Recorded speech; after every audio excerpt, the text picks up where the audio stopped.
Hello, welcome to the 10th episode of the series about Camille Flammarion. So I welcome you all to the studio. And today we have here with us in the studio to talk about the book Urania. Our dear friends, straight from the United States, we have here Dr. Dan Assisi. Welcome. Thank you so very much for having me. It's a pleasure to be here today. The pleasure is all ours. We are very grateful to you for your time to bring to people or bring people's attention to this wonderful book, which is Urania from Camille Flammarion. And the idea is that we get people interested at the end to, find the book and read it. It's really interesting. For those who don't know, Dr. Dan Assisi, he's got a master's degree in public administration and a doctorate in education. Dan has lectured on spirituality and spiritism throughout the United States and worldwide. And he's also a founding member of the Spiritist Institute. He's the co-founder of the California Spiritist Association, and he also hosts the Spiritist Conversations podcast. So this is just, very, very briefly, not to take too much of our time. And today, before we start, then, if you allow me, I just want to pay homage to someone who is really important within Spiritism, without whom we wouldn't be here talking about Spiritism and, all these wonderful books that we have. On the 3rd of October, we had the 220th birthday of Allan Kardec. He was born on the 3rd of October, 1804. So in 2024, we celebrate 220 years of his birth. Someone who dedicated his life to bringing to us the work from the spiritual world so that today we have a different perspective, not just regarding what we expect after death, but also how to live our lives so that what is waiting for us on the other side will be much nicer. So we are very, very grateful to this man whose work has, done such a wonderful work for these this world. And if it is essential today for so many of us, I'm sure that in the future will be a book or books, work that will be essential to the whole of humanity. So we send our thoughts of gratitude to Allan Kardec for his life dedicated to humanity. So then the studio is all yours. I'll be behind the scenes and just call me if you need. I see you soon, Dan. Thank you very much, Munir. It's a pleasure to be here with you guys today.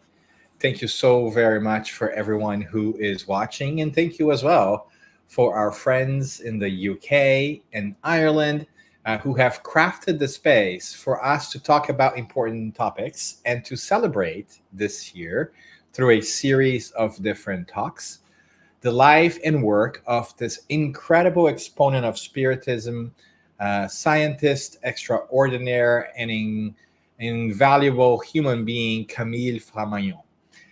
I know that this is a series of talks, and you may have seen one or two or maybe 9 other episodes before this one about Camille Flammarion and his works.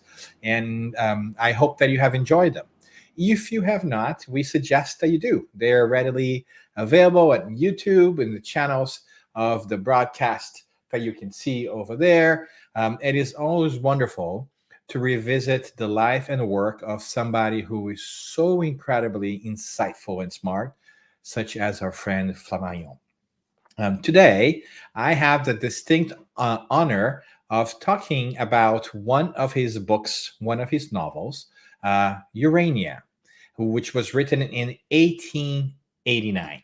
And I find this book to be a fascinating book for a variety of reasons. Everything that Flammarion has written, I have liked. I got to be honest with you. The reason for that is because he was a man of science and also, in many different ways, incredibly talented with his pen. So when he talks to us through his books, we have some wonderful scientific and technical insight into life, science, especially astronomy, and we'll talk about that in a little bit. But he does that in such a way as to really touch our souls. He's able to weave such beautiful stories and narratives that really draws you in, and it's able to convey the beauty of science in a really spiritual perspective. So today, what we hope to do is to talk a little bit about that book, Urania. And in the process of doing that, we hope that you will feel inspired to read the book in its own sense. I should point it over there. So the original book is called Uranie in French, and that is a curious title, isn't it? But that is because the word or the name Urania really is the name of a Greek muse of the heavens of wisdom and love, and especially the stars. So by knowing that our book is called Urania, we know that it will have to be related to the stars and to astronomy, which really is no surprise at all, because after all, Camille Flammarion was an astronomer himself. He was one of those boy wonders that at a really early age, at 15 years of age, was able to get an internship and get work at the Paris Observatory. And he was really just an incredible intelligence and one of those human beings that puts you to shame, because he's able to do so much in so little time. But anyways, the idea here is that today we are going to revisit the book Urania by Camille Flammarion. And I am tasked with a very different and difficult objective of speaking about the book in a way that I hope will elicit you to read it on your own. I don't want to give too much. I don't want to give too little. But I cannot stress enough how great it is for you to read that book, because I have absolutely no skills to be able to tell you how beautifully woven and beautifully written this book is. So I think you should do that by yourself. All right. So if I am to tell you about the book, I think it's always great for us to start with a little bit of an overarching perspective of what the book is about and how it is structured. And Urania is really divided into three different parts. The Heavenly Muse is part number one. Part number two is George Espero. Part number three is called Heaven and Earth.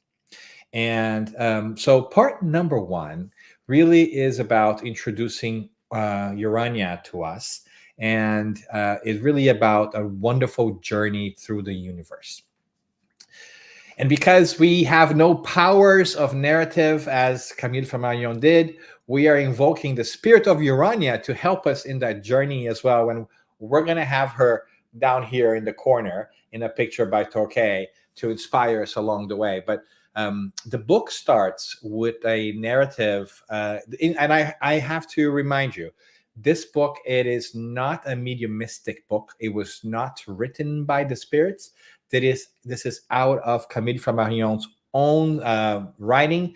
But as you read it, you cannot help but feel inspired by his incredible penmanship and his style. So we know that it's not necessarily a mediumistic work, but it's definitely inspired because it's just beautiful. And the way the book starts is by telling us of experiences that will be common to himself, Flammarion. We find our protagonist in many different ways, working at the Parisian Observatory under the guidance of the director. And what's interesting to see is that in the director's office, there is this wonderful ornate clock. And at the base of this clock, among many things, as it would probably be appropriate for an astronomer in the Parisian Observatory, there is a mini statue of Urania herself looking at the heavens. And our young friend who is working at the observatory is smitten by that piece. and he, falls into platonic love, so to say, with that image. And he just envisions that, and he every chance he gets, he sneaks in a chance to go into the director's office to see that beautiful rendition of this Greek muse who is said to be a child of Zeus, for instance. And so that's where Urania comes into a journey. But what is most interesting is that one of these days, as he falls asleep, he has a dreamlike experience where Urania takes him into a journey into the universe. And that's what's fascinating about this first part, the Heavenly Muse. She takes him on a travel, a sidereal travel, I should say, through many different planets and many different stars across not only our solar system and galaxy, but other galaxies too. So we find this beautiful narration by Flammarion telling us of all these wonderful celestial bodies, these different places. And we've got some insights of how his imagination perceives different life in different places to exist. We visit a couple of different worlds. We see a world in which the inhabitants have wings, almost like beautiful birds in many different ways. We see worlds in which there are three suns in their systems with different colors, making for different experiences during the day. We visit worlds where the inhabitants also have a chance to understand how their physical bodies work and see the inner workings of their cells, and um, basically connect with them and understand when they are working well, when they're not, and how to heal them. We also see worlds in which, Camille Flammarion's imagination tells us that the inhabitants of those planets can close their ears, much like we could close our eyes, they can close their ears instead.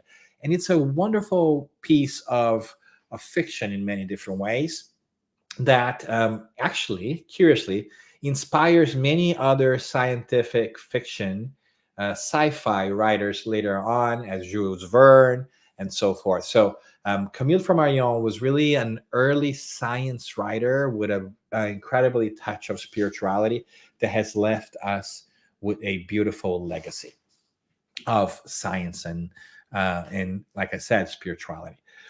But so the first part is this journey, this heavenly muse journey with Urania, who accompanies him and tells him about these wonderful things. And I need not tell you how beautiful some of these dialogues are, because there are many different conversations about what happens and how they experience that piece.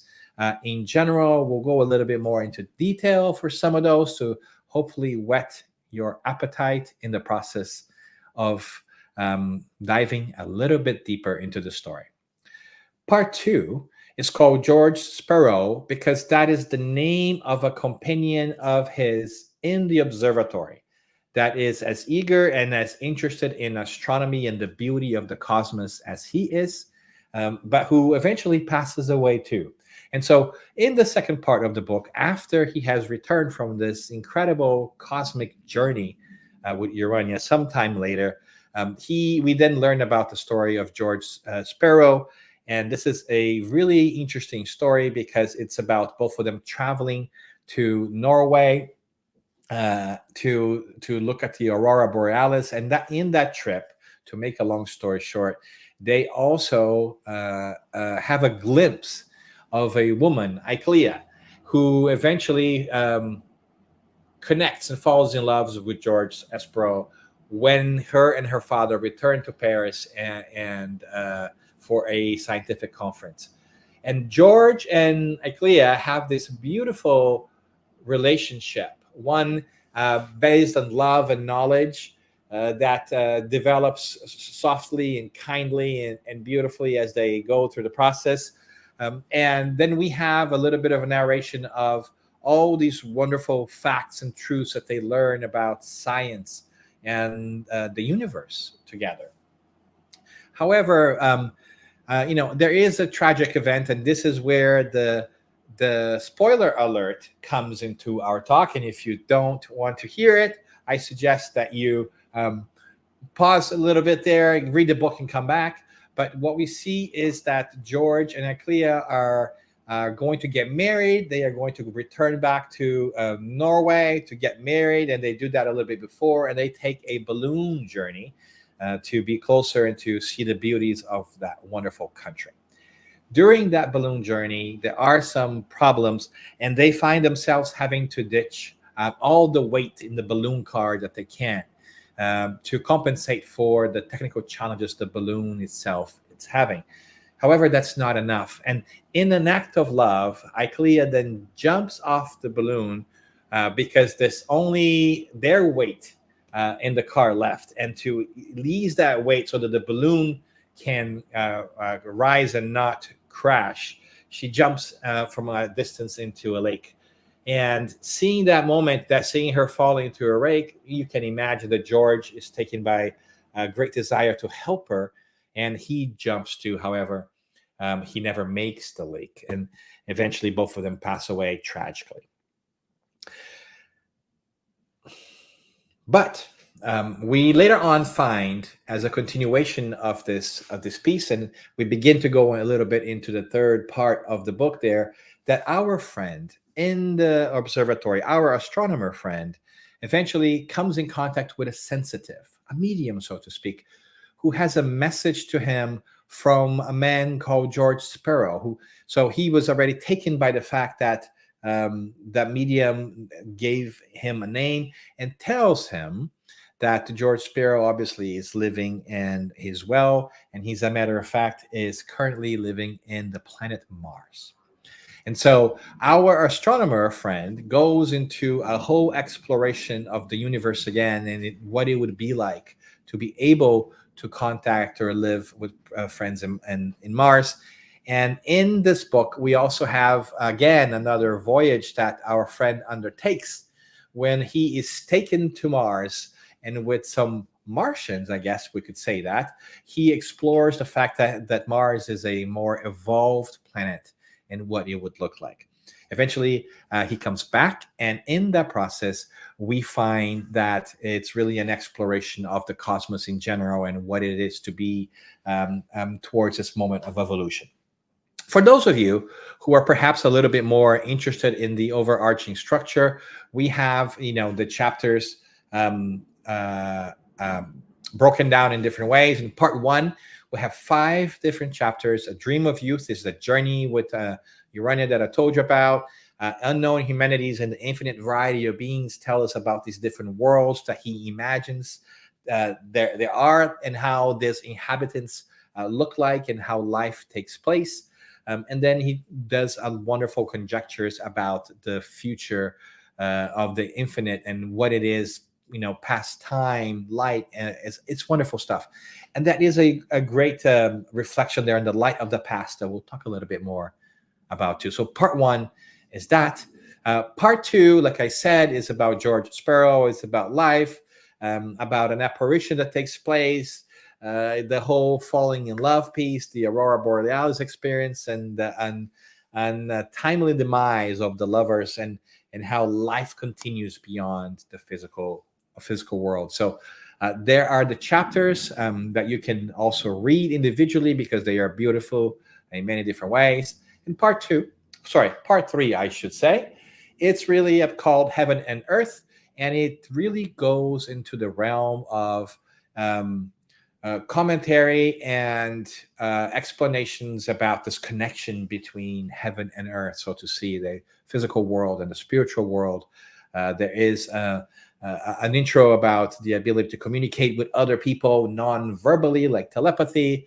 There is a title in Latin, Iter Ecstaticum Celesti, which really means this ecstatic celestial journey where he goes to Mars. He talks about Mars.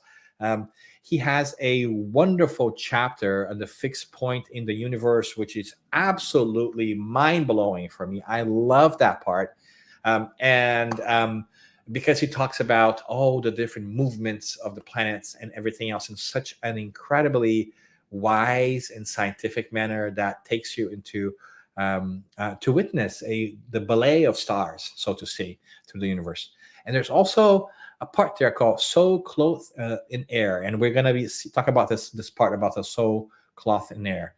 And at the end, we have "Ad Veritatem per Scientiam," which we will talk a little bit more about that. But it's a short book. It is not a long book. It has about 200 pages, depends on what version is there. So it's one that you can read easily in a couple of sittings. It won't take you that much time, although you may want to pause every once in a while to reflect on it. So that's an overarching perspective on what the book is about and what the narrative is.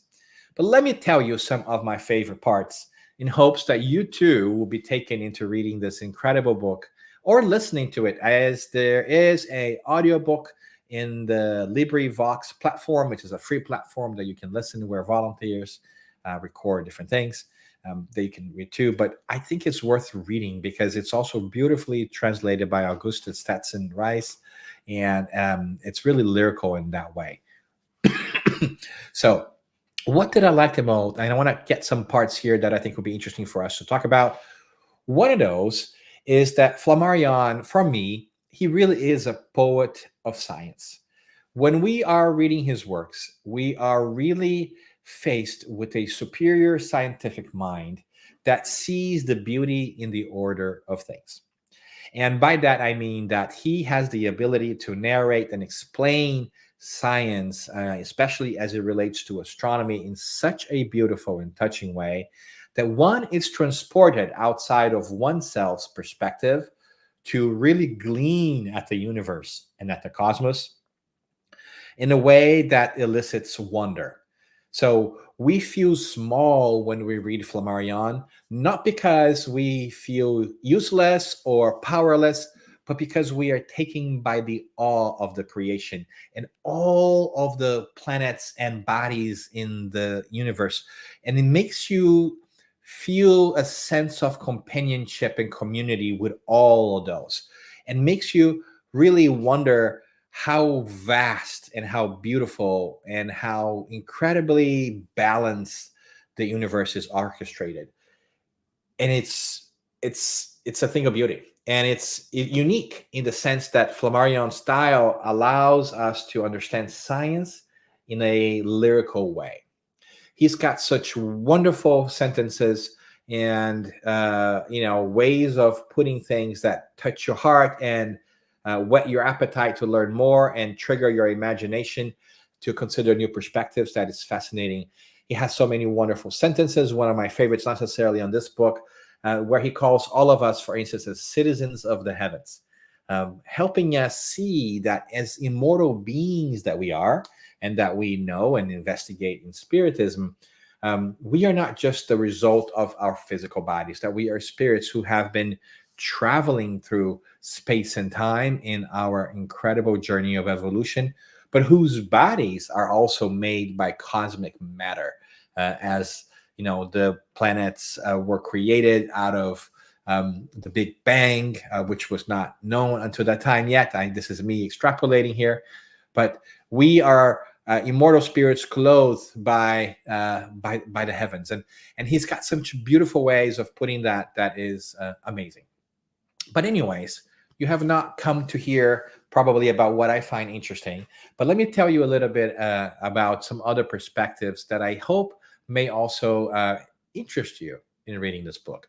So another wonderful part here is one of two of the chapters in the first part talk about these unknown humanities and the infinite variety of beings. And it's wonderful to just see how Flammarion imagination and inspiration takes him into the narration of these different planets and how those inhabitants live.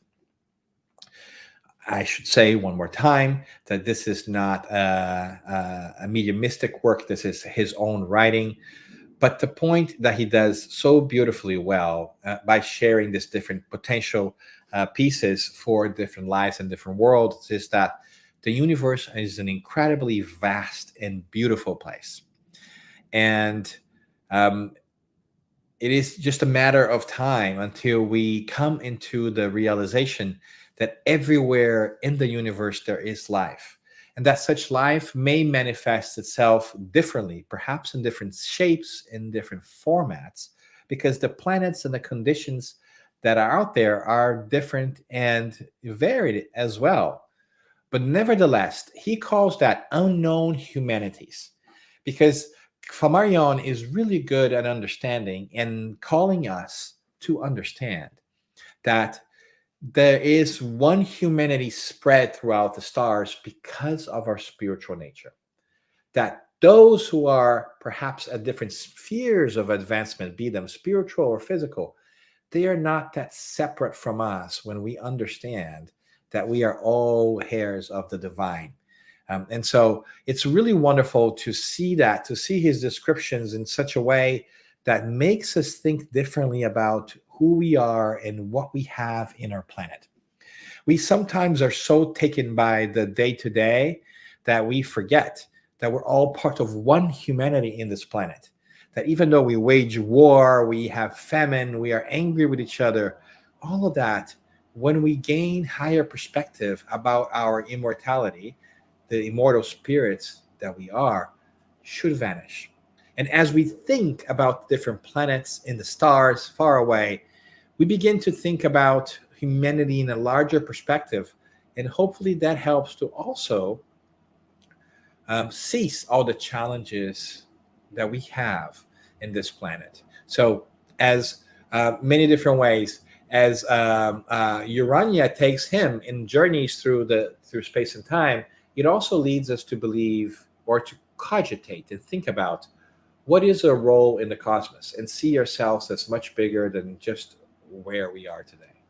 So there is no doubt unknown humanities out there, because we know that in spiritism already that we are able to connect and communicate with the spirits of those who are no longer in the physical body and who we call discarnates.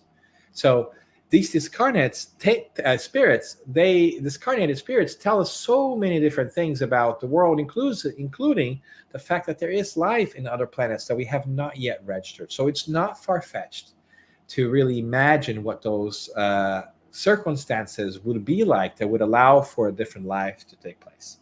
And I think it is a matter of time, of perhaps centuries, perhaps millennia, we don't know, but eventually we'll also get notice of all these different humanities out there as they communicate with us. And maybe we'll be in a better place to understand the bond that unites us all. So Unknown Humanities is a wonderful idea behind the book that Camille Flammarion brings to us. But what else could we say? There is also a beautiful chapter here, and I like this one. It's called The Light of the Past. And in this chapter, he does something that always boggles my mind and fascinates me at the same time. As he is having this conversation with Urania, and Urania is enlightening him about the space and the distance that they have traveled, because they have traveled all the way far out beyond their own galaxy, which was something that at his time was really not yet established, that there were different galaxies. So he's really is a visionary in many different ways about that. And she says that they have traveled so far out into the space that the light that's coming from Earth would take about 1,800 years to get there, because the distances are so vast. And so if he were to able to look back into the Earth, what they would perceive would be not the Paris of the 1890s, when this book was published, but would be the Paris that would still be a forest, in the time of Julius Caesar's, because the light that has left the planet and reached them where they were was from that time. And this is a concept that I find fascinating, because I think many of us know this, especially if we love science, that light travels extremely fast.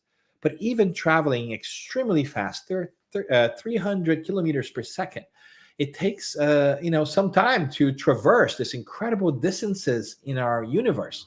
And so, for instance, the sun, the light of the sun to reach us takes us 8 minutes. So anytime that we are out on the beach or receiving the warmth of the sun in our face, what we are witnessing is the past 8 minutes ago happening for us.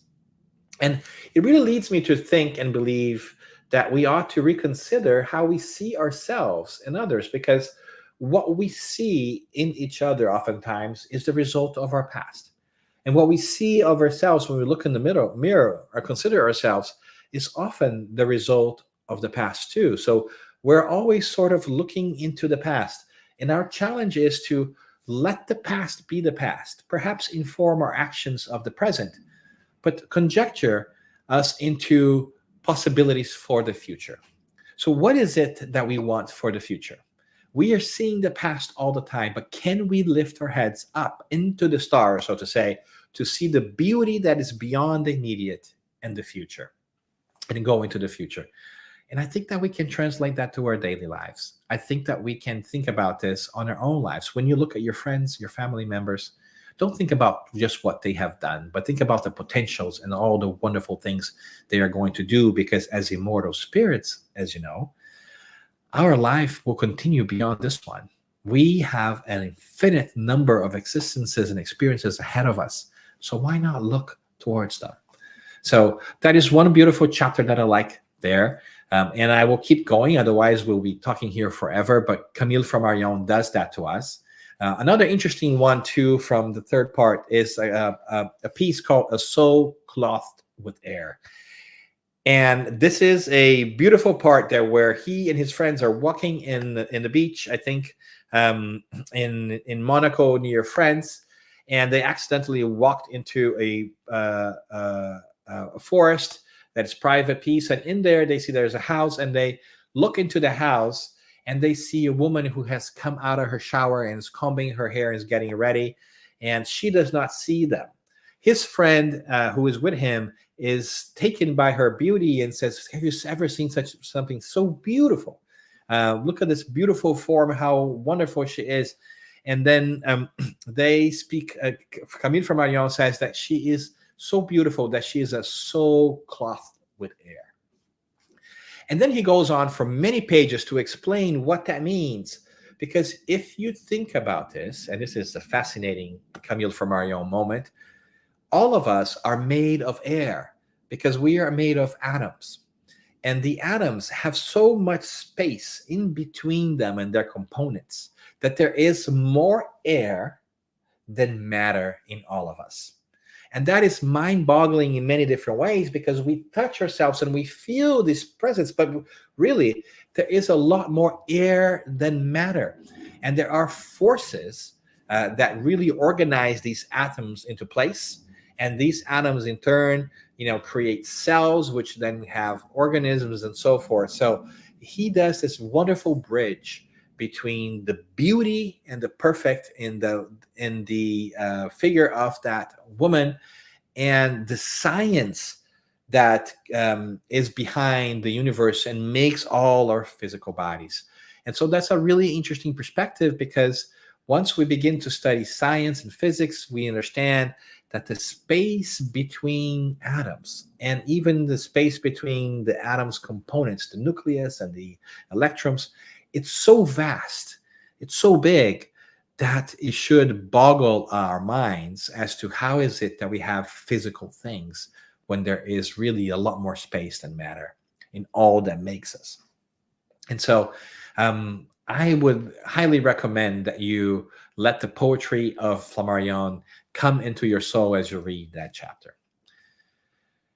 What else is there? A lot. If you're still with us, if you still have not yet been, turned away from exploring this, or maybe you have rushed towards the book, we can also talk about some wonderful sentences that he has. Along those lines with the atoms and the perception of forces in the universe, he has a beautiful sentence that I like. I think it's pure poetry. He says, "Do not rely on the evidence of your senses alone. There are as many stars over our heads during daytime as there are at night."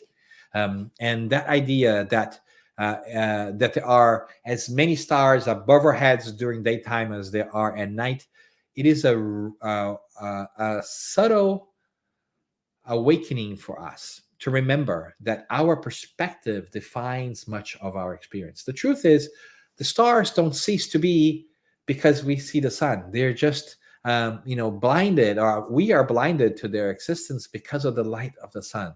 But things are there. And I think a lot of it has to do with the beauty of the universe too. Just because we get trapped in our everyday life and in our everyday living, it does not mean that we cease to be immortal spirits. Our perception may be limited because we're not thinking about those, but we continue to be that, and those around us as well.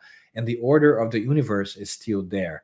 And God, the divine creator, so to speak, is still there. So even in the moments of challenge, even in the moments of war, hatred, fear, economic downturn, whatever it is that worries us, we sometimes forget or neglect to remember that there is order in the universe, that the planets still go around their specific ways, in many different ways, and that there is all part of this experience of divinity, of humanness, of spirituality in general.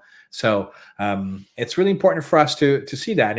And he sums that up again in different places when he says, what we see is deceitful, the real is invisible. And that is really an important part for our imagination, because as he makes the claim of the light that travels very far away for thousands of years to be able to reach a different place, and we are always looking at the past when we look at the stars, because their light has traveled for so long to get to us that those stars might not even be there anymore, even though they look like they're there. It's mind-boggling. He says then that we should not trust just our senses, that we used to also use our mind, our rationality, to understand these different things, because the real is invisible. And he doesn't say that in a mystical way that is devoid of rationality, of understanding. He's telling us that by science, that the real is invisible, much the same way the atoms are real, but we cannot see them. They're so small, and there's so much air between them, that it's all about forces, and the subtle forces and the energies. And that is a great attack, in a way, to materialism in general, and the idea that only that which meets the eye exists, because we know that is not the case, because there are things that we do not see, and they exist, like the air, like these forces, but we can sense them, and we can understand them mathematically, rationally, in many different ways.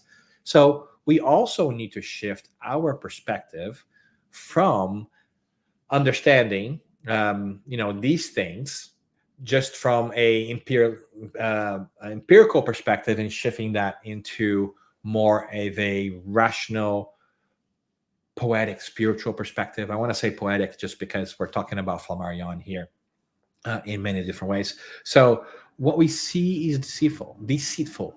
The real really is the invisible. And that is true, right? Because when we look at each other, when we see each other, we see our bodies, and that is not necessarily who we are.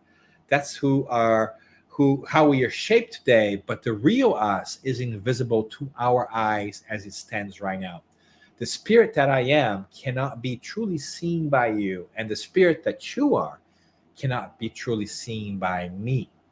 So we ought to understand that these representations that we have in the world are helpful in different ways, but we have to dive deeper into the essence of things. And I often ask myself, would you recognize your friends if they were not looking the way they do? If we perhaps put them under one of those TV, like, blur the picture, change their voice, would you recognize who they are for what they are about? Or do we just connect and know our people because they look a specific way, they drive a specific car, they live in a specific place, they speak a specific language? Isn't it time for us to dive deeper into the essence of things and think about our own essence, and see what is it that it might be invisible to the eye, but that is important for the heart and for the mind? What are we? Who are we? Immortal spirits. And that's why I love Spiritism so much, because it lays the foundation for this journey of ours through the use of science, through the use of philosophy, and obviously our choices have ethical implications. And that's a wonderful thing that we should think about when we are really thinking about ourselves in the world. Well, we could go on for a while here, but I love that the last chapter of this book is called Ad Veritatem Persentiam, another Latin term which I'm certainly butchering because I do not know how to pronounce or speak Latin, but it really surmounts to what? To truth through science. And I think that is a wonderful way of framing the efforts of Flammarion when he writes to us.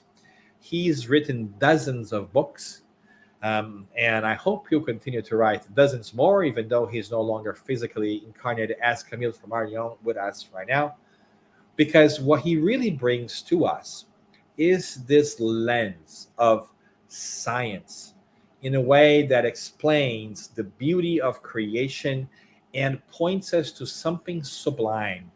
Because he argues throughout his body of work and this book as well that an exploration of science, a true investigation of the world around us, leads us necessarily to think about divinity and the order of the universe. In one of the chapters that's called, I think, Seeking for the center of the I'm going to go back here and we'll look. What is it called? The fixed point in the universe on part 3. He spends some time doing something absolutely amazing, which is he describes to us the 11 types of movement, celestial movement that Earth undertakes, and takes us through this journey of science in an incredibly enlightening way that transforms. I think we all know that the Earth moves around the sun in an elliptical way, not circular but elliptical, but that ellipsis also changes, he tells us. And he talks to us about, that's one of the movements. He talks about obviously day and night, the translation around the sun, the rotation for days and night. He explains the axes. He talks about all these different kind of movements and how as the Earth rotates around ourselves and rotates around the sun, and the sun around another galaxy, and in the process, those shapes are moving and dancing. We see that he's making a powerful case to say that everything is in movement. And he can do that way better than I could. So you should definitely read that chapter if you, like me, like the beautiful explanations of science in a way that brings incredible perspective to us. But the point is that all these things that we can get through truth through science. And that is an incredibly timely message for us these days, because we have come for some reason in this modern world of ours to believe that science denies spirituality or religion, and that religion denies science. And people on both sides of this aisle keep arguing with each other as if you could not be a person of science if you embrace religion and spirituality, and if you could not be spiritual if you embrace science. None of these should be accepted by a rational brain, which we are trying to develop, because the more we see science, the more we see reason, the more we dive into the order of the universe and the laws that govern it, be it through science, be it to our hearts or whatever it is, we begin to understand that's all connected, and that everything, so to speak, all roads lead to Rome, that all the scientific roads and that mystic road, they all lead us to the contemplation and adulation in many different ways of the order of the universe. And that also should speak to us. Because after all, if there is order in the universe, and Camille Flammarion makes an incredible case all the time through the beauty of the planets and the stars, then why would it also not be a beauty and order in our own lives? That is a bridge that we need to make and come to understand that we are never alone, that we are working within a system designed for the growth and development of all beings, whether they are in your country, in the country that I live, a different part of the planet, or perhaps even other planets, because we as a humanity really are the immortal nature of a spiritual nature. And that means that the bonds that connect us are way more powerful than the perceived differences that we often see in each other. And as we look to science to decipher these laws of nature, be it in the very large and very vast as the cosmos and the stars and the distances between them, or the very small, like the cells and atoms in our bodies that are constantly moving and changing, because we do have different bodies in a year. Our cells die and they reproduce and they're replaced by something else. We can see that it's not the physical, it is not that which we can touch that really matters at the end of the day. That's what really is important. That which we really think is there is the invisible that cannot meet our physical eyes. So Urania is in many ways a journey through astronomy and the contemplation of the cosmos to bring us back into our own universe within our minds and our hearts, so that we can connect these two things and see that science and spirituality are not opposed, that they're always connected. There are different ways of us to explore the world and the universe around that. And in doing so, find our place in the cosmos and understand how to better live today, here and now. And that is why I am so excited and so grateful to Camille Flammarion, which you see a picture of him there in the corner at the bottom, for his incredible contribution, not just to science, but to spirituality, particularly via Spiritism, because he, as an early exponent of Spiritism as well, was a great Spiritist in bringing that perspective into our community of thinking. That should be considered. So I hope that you take the time to read Urania by Camille Flammarion, of any other his works. He's got so many you can pick for. And I hope that you are touched by the beauty and the logic and the rationality and the reason behind his argumentations, about the lifting the veil of the universe to see the order and the laws behind it in such a way that makes it hard for us to ignore spirituality and the presence of divine and the infinite. So thank you, Camille Flammarion. Thank you, our friends, for listening and for patience. We'll be glad to chat with folks who want to talk more about this topic or may have questions. And thank you, Munir, as well, for making the space for us today to babble endlessly about Urania, or Uranie, which is a wonderful work that everybody who likes or may want to learn about the laws of the universe when it comes to celestial bodies and their connection to all of us could pick up and read. Thank you so much, Dan. I'm really delighted with your presentation, because I first read this book, and that was the first time I read something written by Camille Flammarion. I was probably 19, 20 years old. And to me, it was fantastic. It was a journey, basically. And it changed my perception of the world. And, you were very, very precise in describing, pinpointing the key aspects of these books. And I was really delighted with that. Because basically, we are not aware of the world around us. When you said, that's the night sky is there, day and night. It's just the condition that we have during the day. The light from the sun is scattered on the atmosphere that prevents us from seeing that. But it's there. It's the same. And yeah. I remember also, after reading this book, one morning, it was a Sunday, one of those rainy Sundays, you are on your own in the house. There's no one there. You just wake up and it's quiet, it's silence. And I said, my goodness, it gives me the impression that the world stood still. But the earth is traveling at over 100,000 kilometers an hour. And I have the impression that nothing is moving. The atoms in my body, they are moving in such, and yet my impression is that, everything is quiet, nothing is moving, nothing is changing. It's that lack of perspective. Yes. Incredible. Yes, indeed. And I think materialists, and they base in that perception and the little we know to create the truth, the final truth about the world, and, and don't realize that what we know, what we perceive is very limited. It's very, very tiny. At this very moment, the earth is moving. It's, over 67,000 miles per hour or over 100 kilometers per hour. And yet we have the impression that everything is still. When you look at stars, we are looking at the past. I used to say to my students lecturing modern physics, I used to say to them, everything around us is the past, near past, distant past, depends where you're looking, but it's the past. Never anything that you perceive, that you see, you hear, is in the present. Everything is in the past. So, and Camille Flammarion in those days, he, as you said, weaved this book full of poetry, scientific poetry.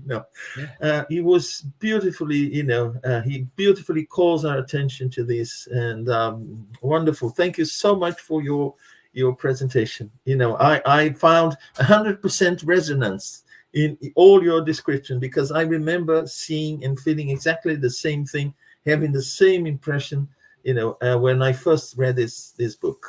Wonderful. Thank you. And Flammarion, there's so many wonderful and beautiful examples in there.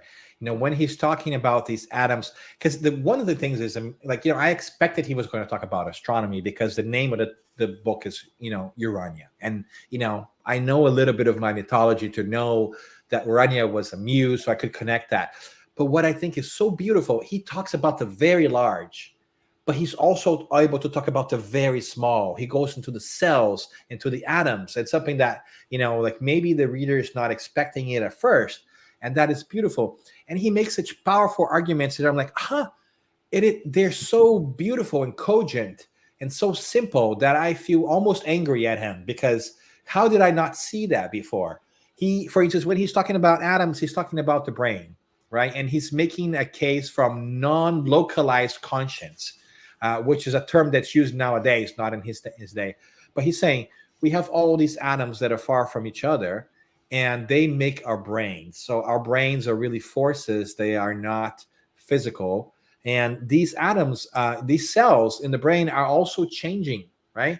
And so how could it be that our conscience really comes from these things that are changing and moving and are really not physical at all? To think that our cells are just a physical thing in our brain makes no sense, because there is more empty space than not.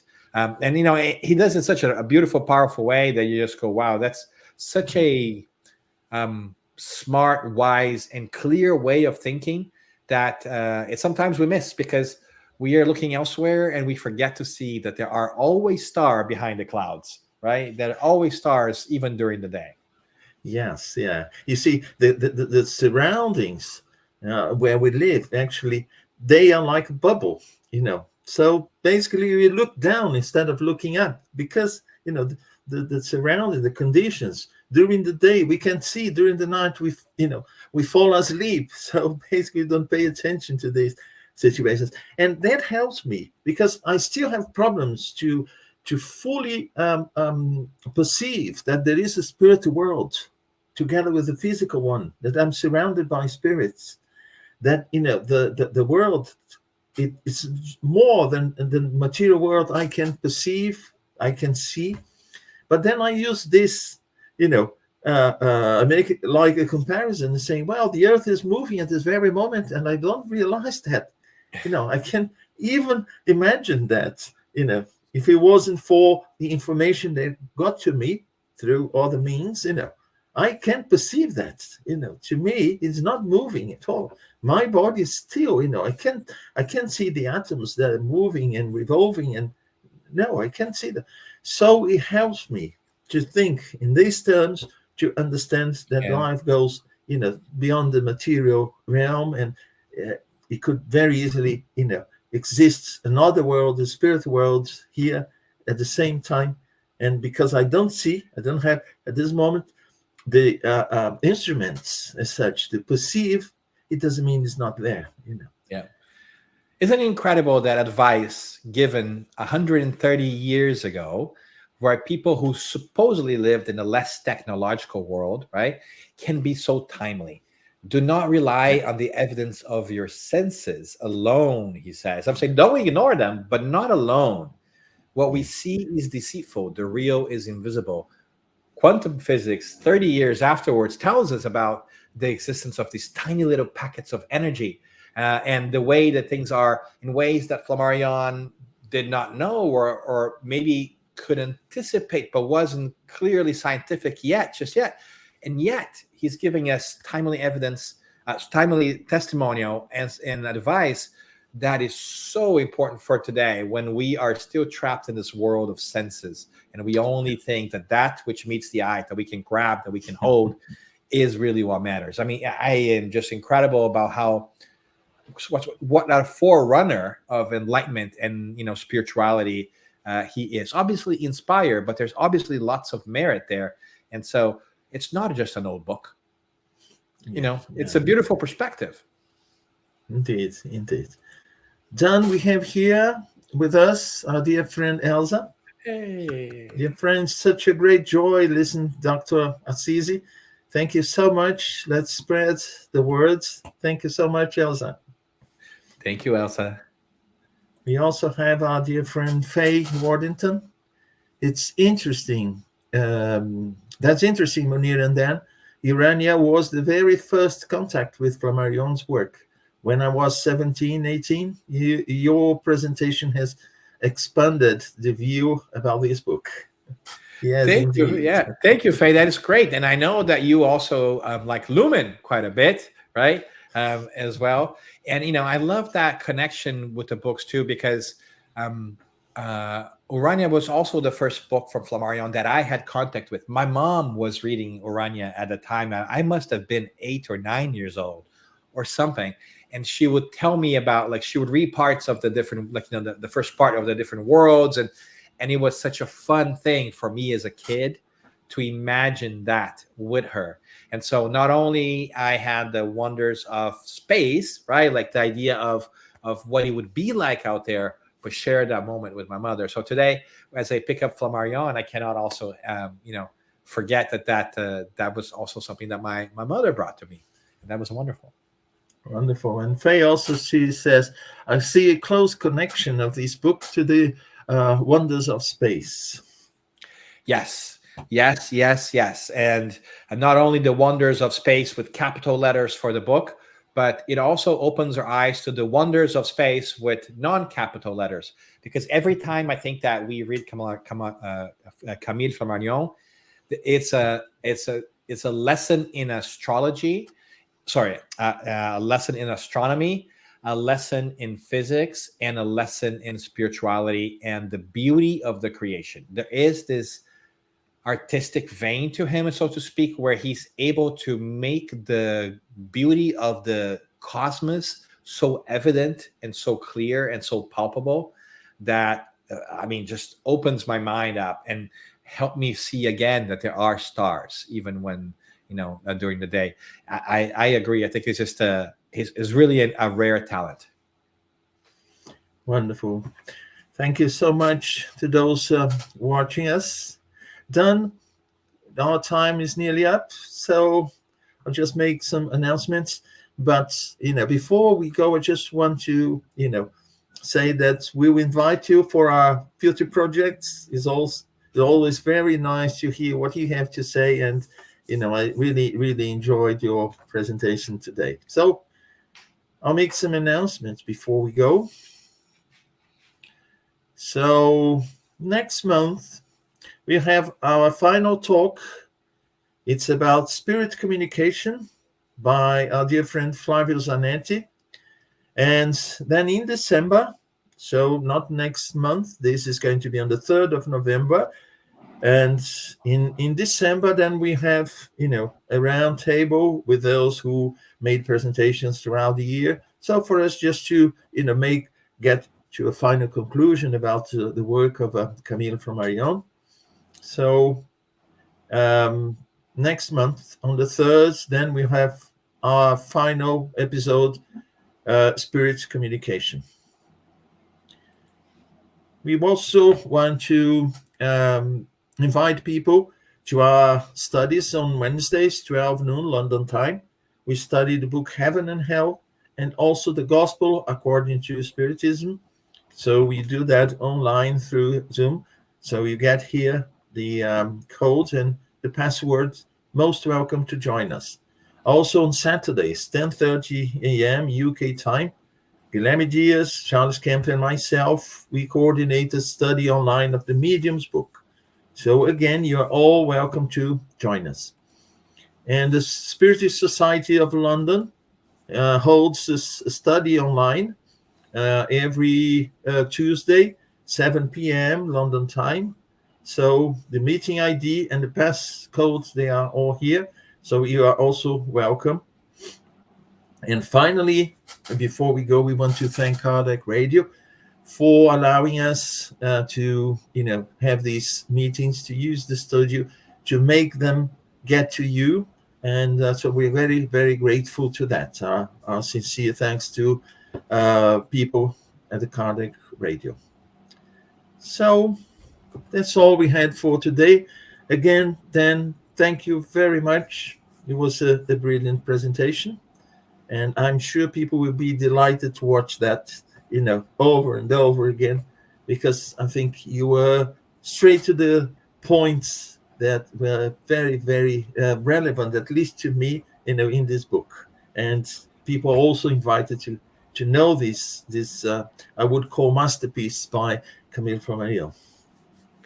Thank you. Yes, but I would say skip the presentation, go to the book. Read the book. It's a wonderful book, and I hope that people will have the pleasure of engaging with that incredible journey, because I do think that one of the wonderful things Flammarion does is he takes us in that journey with Urania as he goes. So thank you for having me. Thank you for all, for BUS, for the Ireland Spiritist Federation, and for all our partners who have brought this together in this year of remembrance. And I hope that you also enjoy my friend Flavio Zanetti next time around to kind of put a bow on the series too. Thank you. Thank you all. Bye-bye for now. See you soon.